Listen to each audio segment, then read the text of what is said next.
বাবু, আর কতক্ষণ গাড়ির উপর খেলা করবি? আয় আমার কোলে আয়। না, আমি আর একটু খেলবো। বাবা, ওই ভাইটাকে দেখছো? গাড়িতে উঠেছে। আমিও উঠবো, আমাকে নিয়ে চলো না। আচ্ছা চল, একবার বলে দেখি ওদেরকে। কিরে, আমার কথা কানে যায় না? আর তোমরা এখানে কি করছো?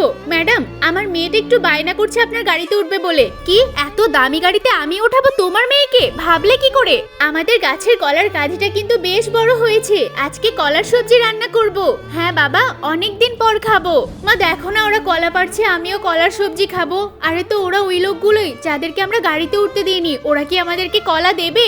না, আমি জানি না আমি কলা খাবো। আচ্ছা দেখছি, দাঁড়া ওদেরকে চেয়ে। ভাই, আমার ছেলেটার কলার সবজি খেতে ইচ্ছে করছে, এক ছড়া কলা দেবেন? আরে আপনার তো টাকা পয়সার অভাব নেই, আপনি যান না বাজারে গিয়ে কিনে খাবেন। দেখলি বাবু, আমি তো বলেছিলাম ওরা আমাদেরকে কলা দেবে না।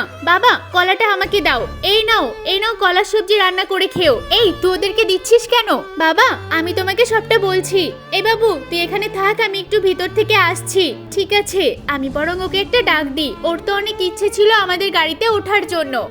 এই মনা শোন, আমার মা বাড়িতে গেছে, চল আমরা গাড়িতে উঠে খেলা করব। দাঁড়া, আমি তোকে উঠিয়ে দিচ্ছি। আরে এত বড় গাড়িতে আমি উঠে পড়েছি, আমাকে ক্ষমা করে দিস রে। তোর যখনই আমাদের গাড়িতে উঠতে ইচ্ছে হবে তুই আমাদের বাড়িতে চলে যাস।